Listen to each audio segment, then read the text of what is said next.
please feel free to post any questions you have in the chat as we go along, and we'll either answer these directly into the chat or again within the question and answer section that we have right at the end of the session.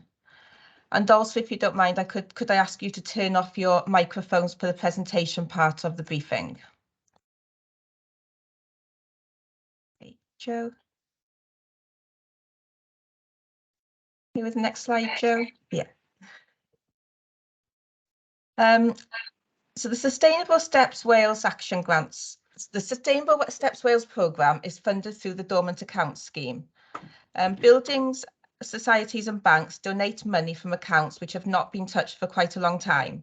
These are then known as dormant accounts. And it's this money that's then put to good use. And in Wales, we have been allocated 16.75 million to be made available to give us grants under this programme.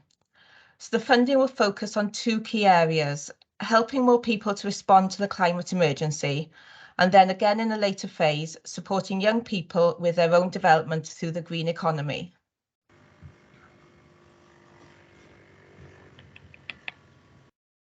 So Sustainable Steps Wales has 4 elements to it, and you're here today to hear about the Climate Action Grants.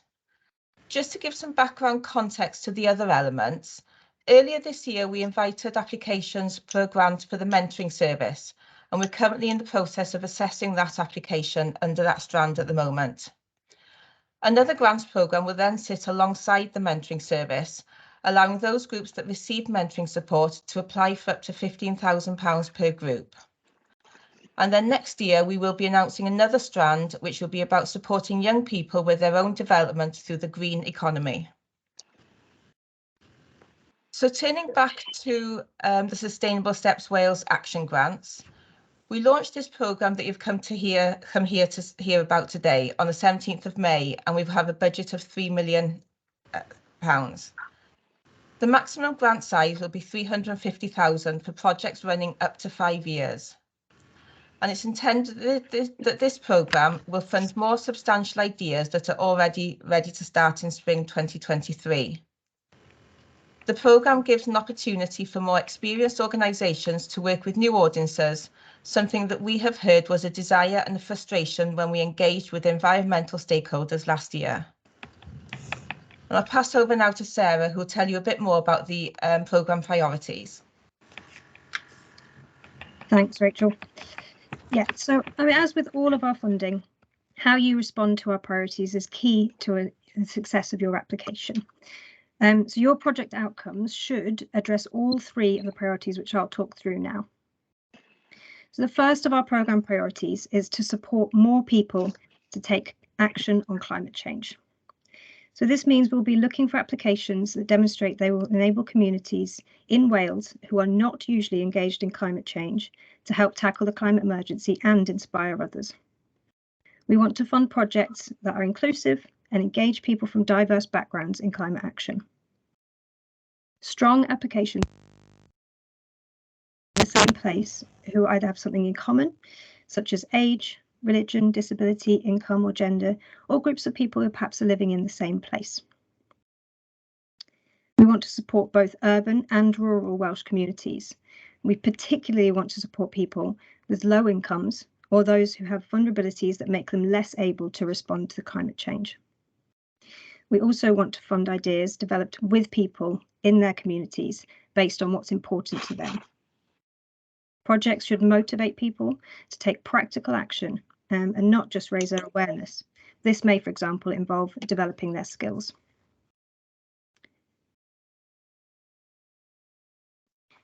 So our second priority is to reduce impact on the climate. So with this involves empowering community-led activities to reduce carbon emissions and promote a sustainable, low-carbon future for Wales. We really want to fund projects that inspire people to change the way that they behave and have a meaningful and lasting impact on reducing carbon emissions in their community. For example, projects could relate to food, transport, energy, or waste and consumption. Ideas should focus on encouraging changes in the way that people behave that will last. We can fund community services as well as the development of facilities that can help make this happen. We We recognise that this allows for applications for many different projects, and we framed a programme like this because our engagement work with over 150 people showed us that it would be quite wise to avoid themes and actually allow communities to have the flexibility to do what's important to them. We do not, therefore, have a preferred type of project. We are more interested in the impact the project will make and whether it will reach the number of people, make a change in behaviour or reduce carbon emissions overall. Our final priority is for you to share what you've learned with others. We will be looking for projects that are able to evidence impact and share what you've learned about how to reduce carbon emissions and what engages communities in climate action. We will fund organisations that want to learn and plan to share what they have learned with similar groups. We particularly want groups to share experience about reaching new people, motivating behaviour change and measuring carbon emissions.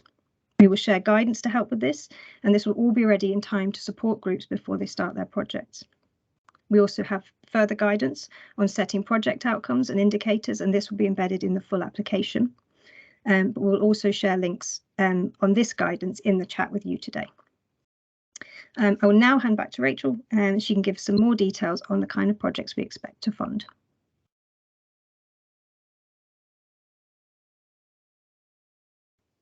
Rachel, you're on mute.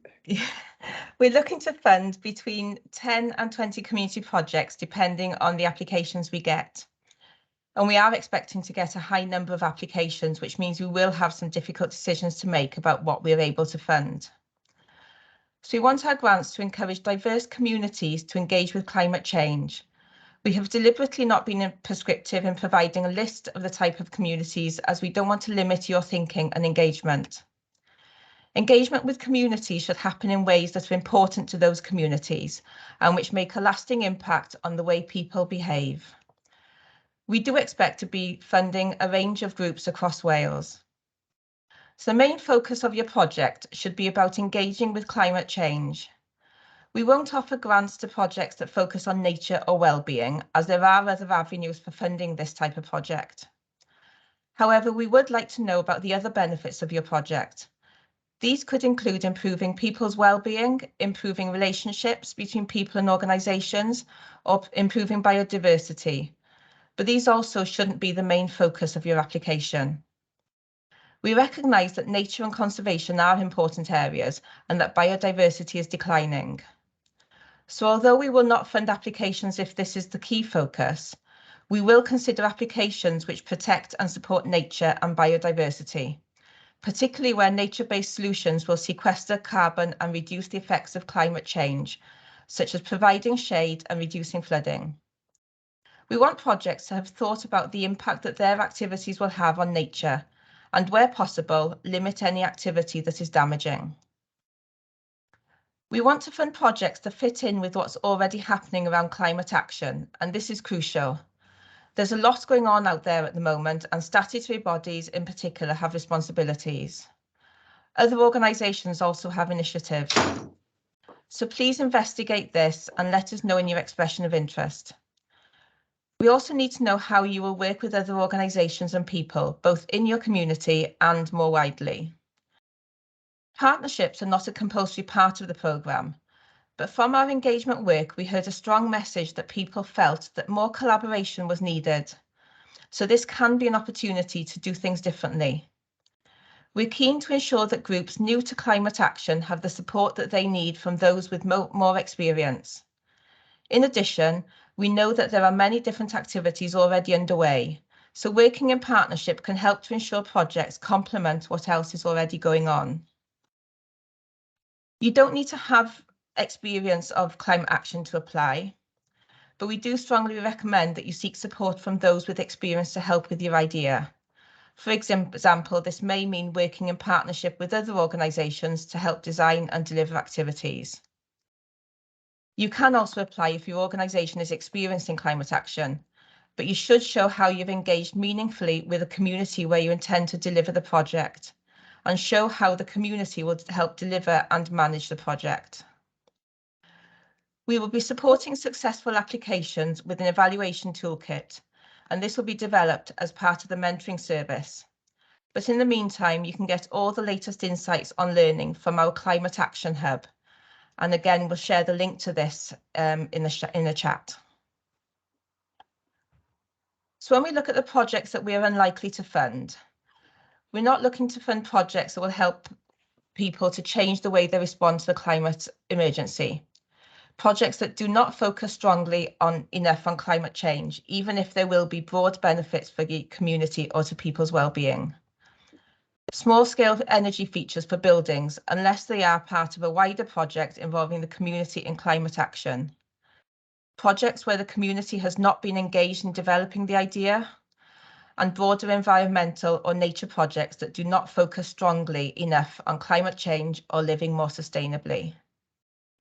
We expect that strong applications will have ambitious but achievable outcomes that meet all three of our programme priorities, and that project indicators provide a clear sense of what will be achieved each year. The project will enable people who are not currently involved in climate action to take part, demonstrating proactive engagement with the community, and that communities understand why they are doing what they are doing, and that they have taken ownership to continue beyond our grant. Projects should have realistic and well-planned project activities that will result in action and reduction in climate emissions, but will also accommodate people with different needs, such as disabilities, different cultures, gender, or language. Strong projects will also have a clear management structure and partnership agreement that sets out the relationship and responsibilities of each partner. We also expect to see monitoring built into the project design, and that applicants have clear plans for evaluating its work and sharing it with others, and that there is also a willingness to work with our evaluators. I'll now pass on to Sarah to talk you through the application process. Yeah, absolutely. So if you think you have a relevant idea or a piece of work that aligns with what you've heard so far, I'm sure you'll be interested in how you can apply for the programme. So the programme is using a two-stage assessment process. You can begin an application using our online stage 1 expression of interest form, and that's available from our website. The form will allow you to save your progress as you go along, so you don't have to fill it all in one go. But it is worth remembering that the closing date for expressions of interest, as you can see from the slide, is 5 p.m. on Thursday, the 21st of July. So you must complete the full application, the full expression of interest by then. When we receive your expression of interest form, we may contact you to ask some further questions about your organisation and about your project and what you hope to do with the funding. We'll then use your expression of interest form and the other information to make a decision about funding your idea. We'll aim to tell you if you've been successful in progressing to the next stage of the process within 2 weeks of you submitting your expression of interest form. So if you expect to be away in 2 weeks following the submission, it's worth letting us know and providing an alternative contact in case your decision is delayed. If you're invited to apply to stage 2, you will then receive an email from us, and this will contain a unique link to the full application. If you're unsuccessful, you will receive an email with feedback on our decision reason and potential areas in which you could strengthen your application. We would then encourage a further conversation with a funding officer. Organisations who've been unsuccessful may be able to resubmit applications that take into consideration all of the feedback if you're able to complete by the closing date on the 21st of July.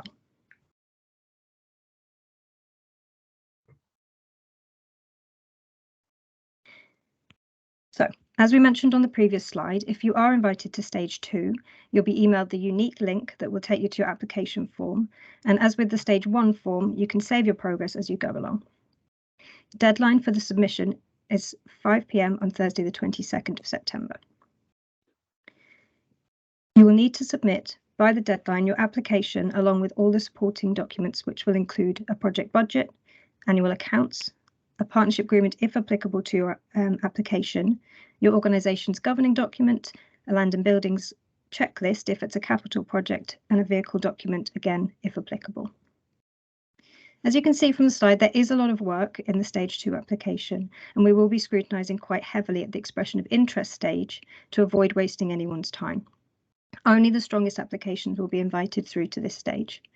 They don't have to be perfect, but we do need a strong sense that your project will achieve all of the programme priorities we've previously listed. It is a lot of work, particularly for a group less familiar with climate action, and this is another reason why we are really encouraging partnerships where they are relevant.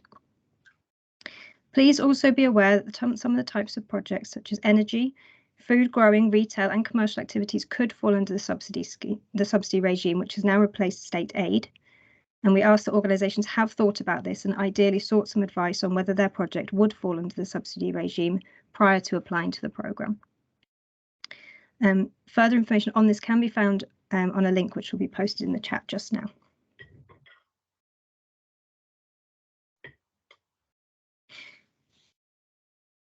Next slide, Jo. Thank you. So with regards to grant size, as we previously mentioned, the programme will make grants of up to £350,000 for projects up to 5 years. These can be revenue or capital, or a mixture of the both. We can fund the total project costs. All projects can be match funded. Eligible costs could include staff, volunteer expenses, training, evaluation, purchase, refurbishment or development of land and buildings, electric vehicle costs or large equipment costs. Please don't forget, if you are applying for these capital costs, then additional guidance on land and buildings and electric vehicles, and to submit any additional documents with your application, as previously mentioned. As with all of our grant programmes, we can't fund things such as alcohol, profit-making activities, recoverable VAT, statutory activities, political or religious activities, or to pay somebody else to write your application for you. We are really pleased to be helping in this area, and we are looking forward to a large number of great ideas. We know that climate changes are really important to people, and this is about enabling more people to act on this. It's really about building momentum, behaviour change, and enabling communities that are less involved to get involved. It's about removing barriers and perhaps less so about seeking perfection, but having a go and really focusing on climate action. Okay, before we open up for questions, I'd just like to highlight that we are holding virtual funding surgeries, which we have promoted on our website. These are being held on Monday, the 13th of June, between 1:30 and 4:45. And again on Tuesday, the 21st of June, between 10:30 and 1:45. Whilst we won't be able to answer any project-specific questions today, if you'd like to have any further information or to discuss a project idea in more detail, you can book to attend a virtual funding surgery on these dates.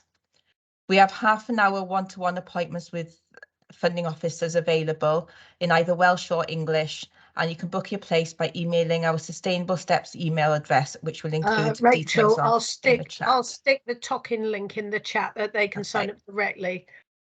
Great, thank you. So we'll now open up for any questions. Can I ask that people either put up their virtual hand and we'll go around, or add any questions into the chat function and we'll answer through there as well.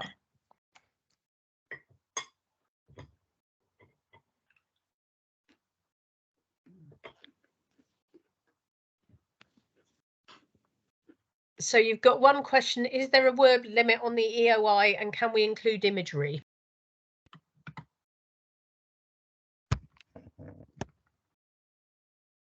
Yeah, there is a word count.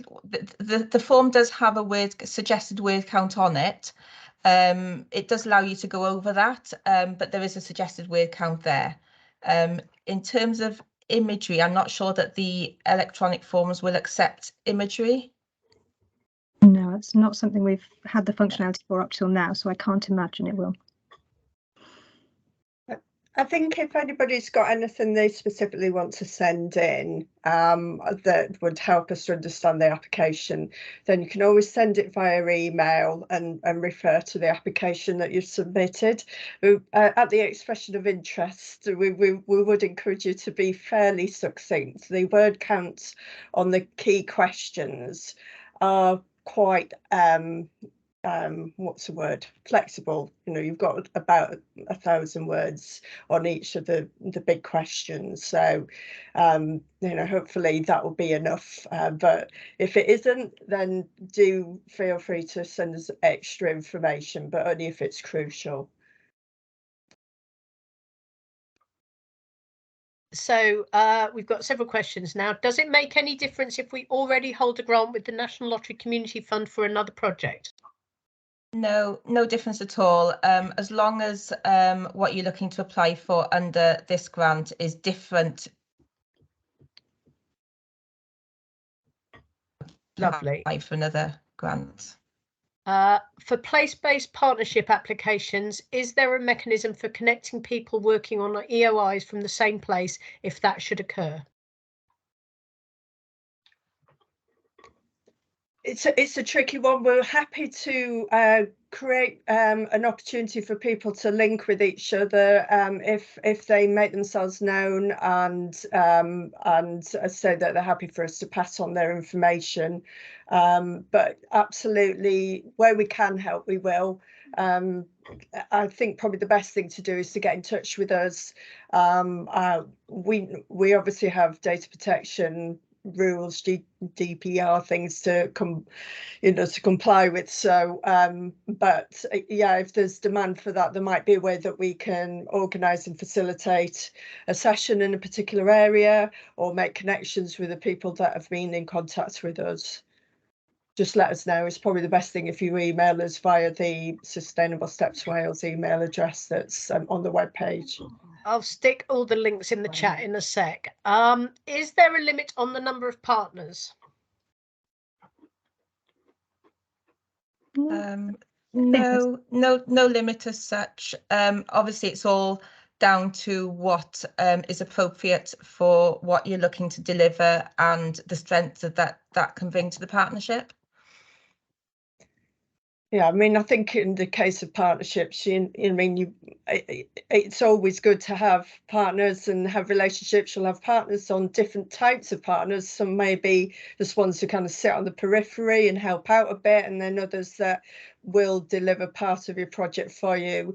In your application, it's probably worth just telling us a little bit about what kind of partners they are, but full application with, if you've got a partner who's going to deliver your activities and use part of the grants that you want, then we'd need a partnership agreement in draft, just to see in a little bit more detail what they're doing. Obviously there's a limit to how many people is probably manageable in a partnership, but that's up to you to decide on that. Just a bit of clarity for profit-making criteria. I'm assuming non-profit income generation, which contributes to the sustainability of any project, is encouraged. Yeah, absolutely. I think what that's referring to there is just your governance structure and the kind of guarantees you have. But of course, yeah, income diversification within a non-profit governance structure is not a problem. We've got somebody with their hand up. Kalpana, do you want to ask your question?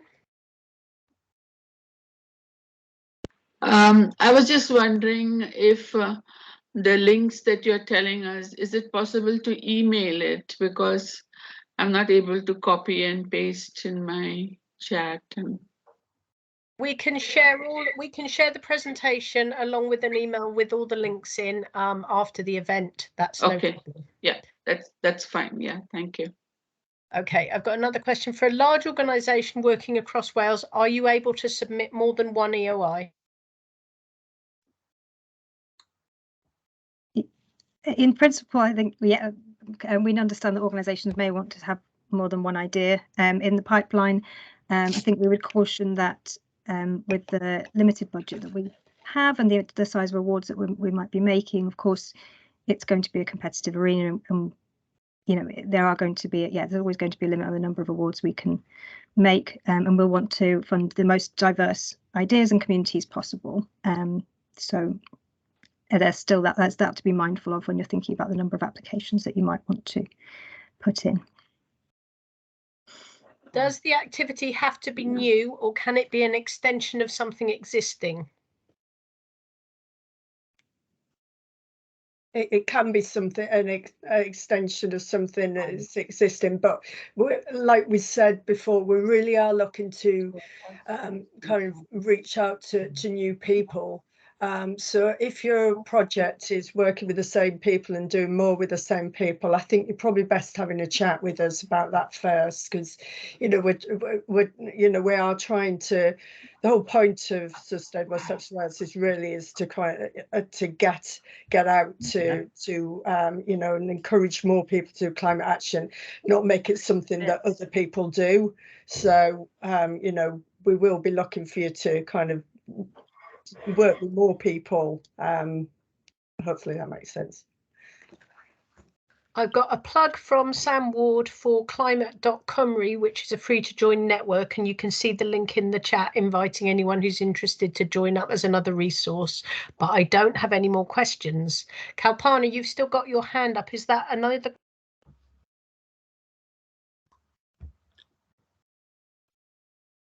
No. Anybody else? Have I missed any questions, or does anyone want to ask anything else?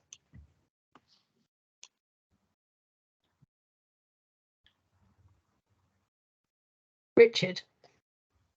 Hi, thanks. You mentioned the online surgeries with the half-hour slots in June, which I'm assuming will help groups to sort of fine-tune their project ideas ready for an EOI to be submitted. I'm just wondering if there's, outside of that half-hour online surgery, whether there's opportunity to engage with funding officers just to get a bit of guidance. I mean, obviously we can read the guidance that you're making available, but whether there would be opportunity to share some, sort of ping pong some ideas or help to focus some ideas outside of those 30-minute slots. Yeah, as with all of our programs, funding officer support is there all the way through, bilingually, Welsh or English. So feel free to, to make contact with us, and we can have those discussions with you outside of those half-hour slots as well.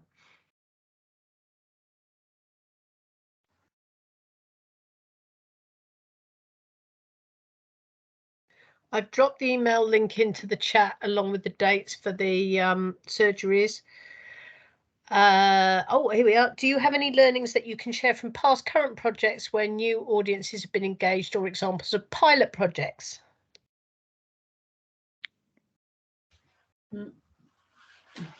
I'm happy to speak if you want me to.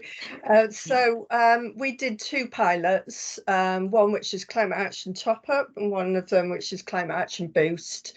We do have the Climate Action Top Ups is kind of quite well documented on our Climate Action Hub section of our website. Joe, if you can put that in the chat, that would be fab, and circulate it to people. It's got useful information there. I mean, yes, we always hesitate in kind of showcasing too much, because sometimes it can drive people down a particular route, and we are trying to stop, for you to create your own ideas. But hopefully, if you have a look at that, and our Climate Action Hub have lots of examples there of projects which I would say are strongly fit with what we're looking at funding. So hopefully that helps. Am I out? I don't. I've got a very specific question, which I don't know whether you want to take here or have a chat with Vicky after, but it says, on nature-based ideology, what if we are working with the community to use nature as a solution to flooding concerns for the local area and grow educational routes? Would that fall out of this remit? Experience is useful to give to other people. I think there has to be an element of the project which is around climate, mitigation, through carbon mitigation. Just for you to be aware, it hasn't been launched yet, but there is an anticipated programme to be launched by a Climate Action Fund in a couple of months' time, probably July, which is focused around nature. So this programme isn't focused on nature, and but we're not opposed to having projects that have nature in them, and you know, because we know that carbon can be sequestered from it, and you know, if the community is a new community and they're really, and this is where their energies lie, then you know, maybe we'd be more open to a project that sits in that way. So I think probably, Vicky, it'd be good for you to have a chat with us specifically so that we could just hear more about the project itself and you know where the priorities are. As a rule, we want projects to go beyond kind of education. We're looking at action, so you might have as part of your project awareness raising, but really we want to see some projects that go to that next stage, that convert people from being aware to actually doing something. Amanda's got her hand up. Amanda, do you want to ask your question? Hi there. Yeah, thank you. We've recently, in the family centre that I work in, had a grant through Yourselves Together for Our Planet, one of the smaller grants. So we've just begun that with the families, and definitely they are a cohort that haven't really engaged with climate change before. And the kind of things that we're doing now is swapping toys, baby and toddler equipment between themselves, school uniforms and also food. So I think that falls in with it, but because we're engaging with them this year, does that mean that we've kind of ruled ourselves out from this? And also, if their motivation for engaging is actually to do with cost of living, does it matter if the outcome is actually positive for the climate? Do you want me to? Yes, please, Gemma. Again, sometimes the devil's in the detail, isn't it? So I think, you know, I think we would be looking for an obvious extension of what you're doing at the moment to apply to this programme.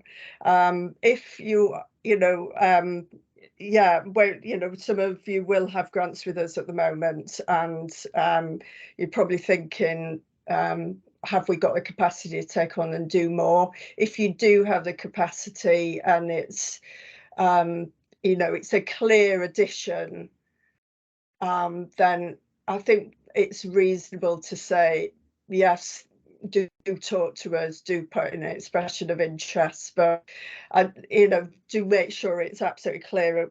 You know, what we don't want to do is fund projects that we're currently funding and this programme to be seen as something that is just another opportunity to access more money for the same thing. So but yeah, by all means, anybody, you know, the devil's always in the details, so do ring us and email us with ideas, and if you're pretty sure, fill in the expression of interest, and then we've got all the details so we can talk to you. We can turn them around quickly. At this, you know, at this stage we haven't, you know, it's early, so you can put in a second expression of interest in if it's not really hitting the right mark at the moment. I've got 2 written questions and then 2 people wanting to ask. So the written questions are, is it possible to match fund through people and places?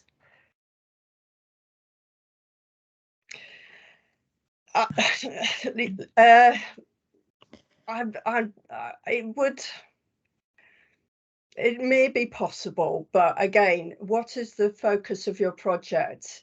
If your project is really about, I mean, people and places is about people and well-being, and it does have an environmental element to it. But this programme has a different focus. It's really around climate change, and you know, I would have a concern.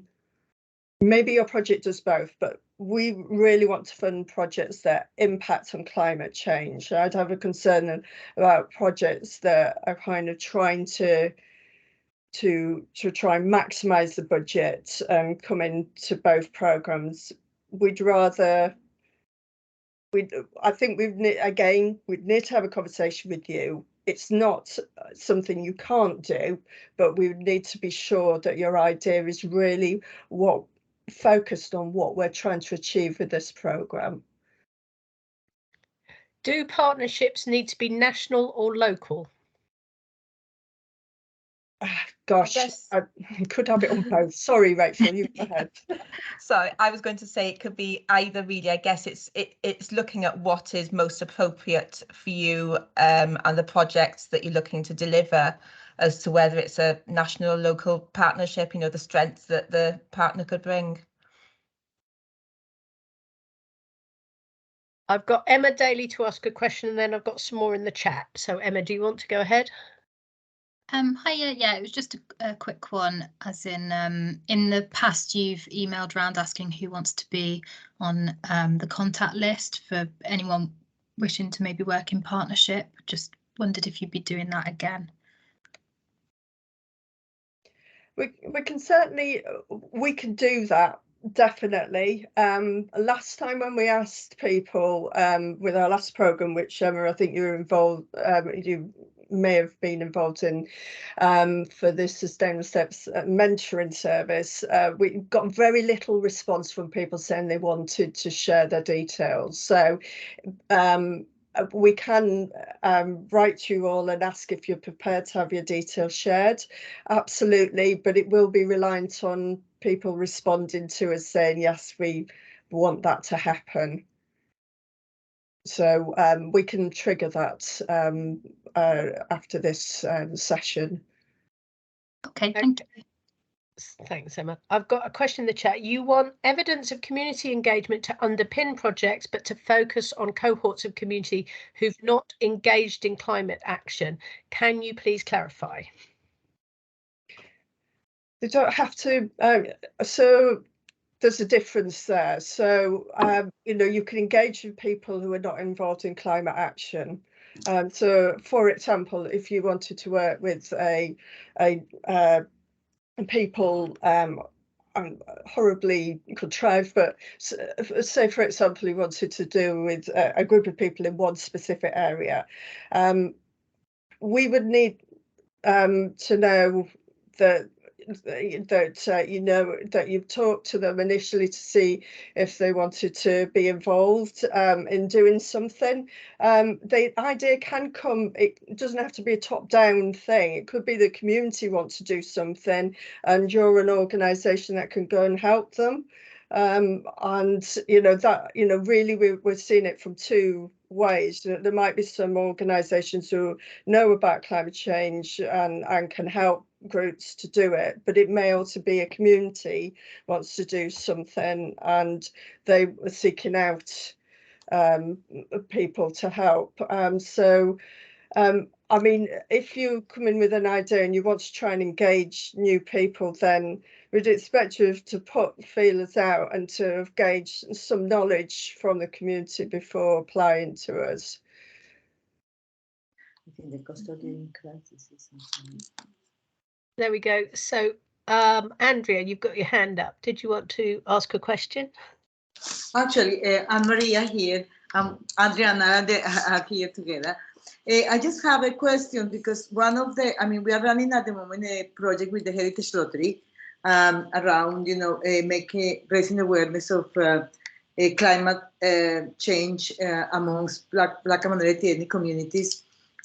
And we, of course, that will be like a continuation of the project that we are doing because we are in the initial process of engaging Black and minority ethnic women and their families in this process. But one of the main issues that is affecting our communities is the cost of living crisis. So women are really, really keen to have their own allotments or to have their own gardens to produce food. And I don't know, you can link all the kind of current political and economic crisis that people are going through to the next step of the application, because what we hear from our families is that, you know, they are really keen to grow their own food because, you know, life is really difficult, you know. So that is a way into actually sorting out some of the climate change issues. So I don't know, can it be a continuation of this project? You know, like can we apply for? I think so. I mean, as probably drawing on what Gemma was saying earlier, I think what we're really looking for is that the focus of the activity is about reduction in, it's all about climate change and taking climate action, and the focus of the project would be that rather than the focus being the cost of living crisis. We understand, I think, as we mentioned in the presentation, that taking action on the climate emergency does have, you know, positive ramifications and can have well-being side effects or economic side effects. But the focus of all of the projects that we're looking to fund will have to be about broadly about behaviour change, and both informing and educating people around climate change, but also getting them to take action that will sort of have an impact on that. I think that, you know, if the focus of the project is on the cost of living crisis, we have other funding that may be more appropriate for that. But yeah, it really depends on how that focus really falls and what the top line priority of that project is delivering. Thanks, Sarah.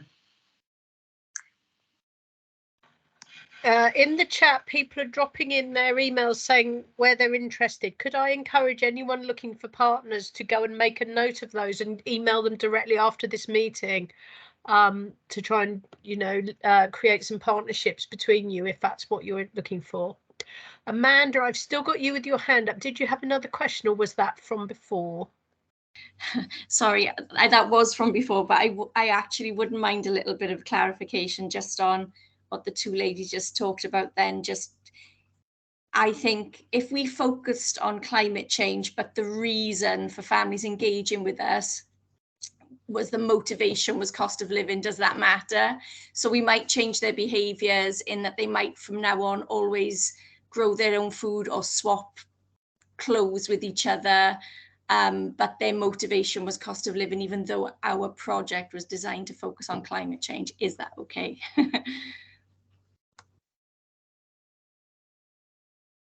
Do you want me to answer, Sarah? Do you want to build it? I don't know. I feel like I don't know if I've got any more to say on that.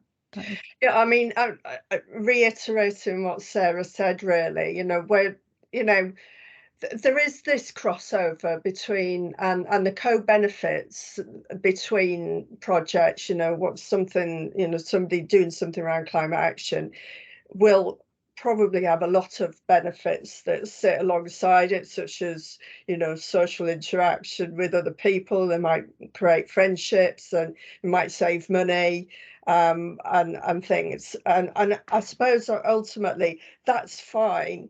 But you know, if their initial motivation for being part of the project, it could well be that they're motivated around money and saving, but ultimately we would be looking for them to kind of recognise the climate change benefits as well. So, you know, if you were pitching your project as save money and that's it, then no, we're not the right programme really. Although what we're looking for you to do is to get people to recognise how important climate action is. You know, we're living in a crisis. We have to move on. I know fuel poverty and anything like that at the moment is what's top of everyone's agenda, but we have this bigger issue sitting behind it, that, you know, we want to enable and support people to change and to look at the way that they're doing things. So that has to be part of the project for sure. You know, the fund is really aware of poverty, and, you know, we're thinking about that as an important issue at the moment and how we can help the best we can. And, you know, so there may well be other funding coming along around that area. So if that's your motivation, addressing poverty, then I would recommend you don't focus on this programme, that you look at our other opportunities for funding. Thank you.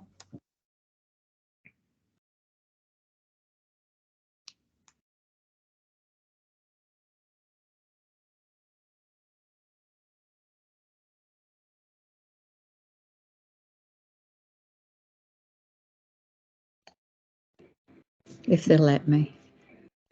Any more questions? I don't know how to do it very well. Hi, Margaret, did you Doris. want to ask us something? Oh yeah. Okay. Well, this is an example now of would this network, Chamber of Trade I'm thinking of, who are all small scale, small businesses, and they're you know, they've got like networks called often called Chamber of Trades. Would they be a body that we could help green, you know, to respond as best they're able, working in a network to the climate emergency? Would they be okay, even though they're not like, you know, some of them, I mean, like the one here in Porthcawl, it isn't registered as a charity or anything, but it's been there a long time. And, you know, would that be, you know, an illustration of something that we could kind of consider working with? Do you mean with yourselves as the applicant working with them, or for them to apply? Oh, no, for us to apply and they become within the partnership. And the aim from the, you know, would be to get them to consider and develop ways they can help reduce climate change in how they operate and how they perform and how they communicate, even at the shop front, if you like. You could draw in a lot of things, I would have thought. You know, would they be just not classified as like community based, if you see what I mean? I guess if you were looking for them to be a partner would need to be a body who could legally sign up to a partnership if you're looking for them to be within a partnership approach.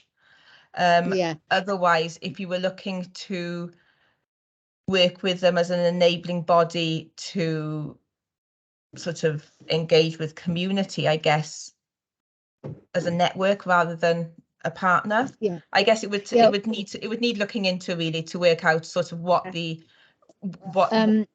methods of, yeah. Maybe not as a partner in that respect, then more as you know, you could imagine a lot of people thinking, oh, how can I green my town? And I would need to involve a lot of different bodies that are already established and have got members and groups within them and things. They don't become a kind of an official financial, like in the financial kind of requirement model, but they're part of developing the initiative. Would they be seen as okay to develop as a network, even though they, you know, some of them haven't got not a constitution, what they call it, membership of a charity or something. You know, they're not enrolled in that sense. I wonder if it would benefit from further discussion. This sounds potentially like a complex sort of query that might sort of be quite specific to the group and the setup. So perhaps this is one that would benefit from half an hour at one of our funding surgeries, perhaps, to talk through all the different elements that are part of it. And one other, if I can, I've got the chance, is working with schools. Like, for example, eco committees, which are sort of out extra to the day job, aren't they? And might have a responsibility, schools, to develop them. But, you know, you could imagine kind of working with those and getting them engaged in volunteering and stuff, which is what we've managed to do. But would that be acceptable? To fund, you know, the coordinator kind of person, I'm thinking off the top of my head, but that's what I mean. Because my experience is people need hand holding. They might want to do things, but there's a confusion about what is a good thing to do. Okay, if I'm on a project that's going to develop a wind turbine or something, it's obvious. But if you're just wanting to change behaviour, to reconsider what's the best practice, what way should I do this, who should I buy this from, you know, like, should I be buying renewable energy, how should I go about energy efficiency or anything, it feels that they need hand-holding with some outfit that's got they've got confidence in. So all I'm saying is, you know, I can see, you know, eco committees being a bit like that, and I can see Chamber of Trades and some of the other organisations. So and because Chamber of Trades is seen as a body that is like a business, if you see what I mean, but they're not, the network of them isn't, would it be acceptable to say, oh, that's a useful body to work with? Am I making that? Is it understandable? Or are the eco schools, or because you could say teachers are supposed to teach this. Of course they are. It's massive. It's a massive job for them. With schools, it's a grey area, because anything that falls under curriculum and statutory provision, we wouldn't be able to fund. Yeah, I thought that. Wouldn't be. Yeah, so it all depends on, again, pinning down into what it would be and where it would fall. To as Sarah said, to have a sort of more detailed discussion, I think, around that, because it's a grey area in terms of that curricular stuff that is statutory. Yeah, Absolutely. I've still got a couple of questions. So, Margaret, did you get the link to the surgeries to sign up and have a chat directly? I put it in the chat, but we can email it to you afterwards. Oh, so thank it sounds you. like a good idea to jump in and have a chat with those guys. I've got Kalpana with your hand up and Andrea with your hand up. So Kalpana, Hi. Off you go. I was trying to send a message to Andrea, Heath, and Maria, but I was not able to do it. Hi, Maria. So I just wanted help as to how can I reach her, like, you know. If you drop your email in the chat, then maybe they will speak to you directly. Would that be all right, Andrea? Okay, I can talk to Maria, or I There can we send go. her an email. Is it okay, Maria? She says yes. Okay. That's what we like. Thank Instant. you. Yeah. So I've also got Andrea. I don't know if that's a new hand or an old hand, Andrea. All one.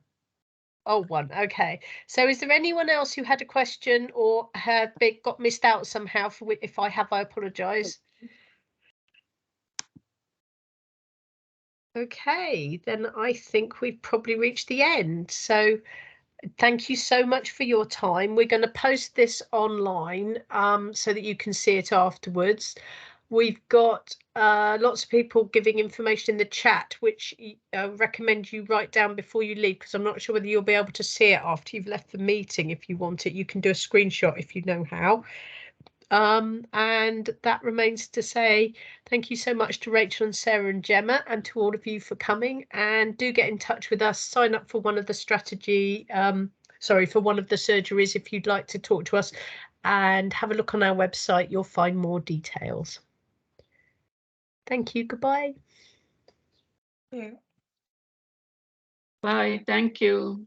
Thanks a lot. Bye-bye. Thank you very much.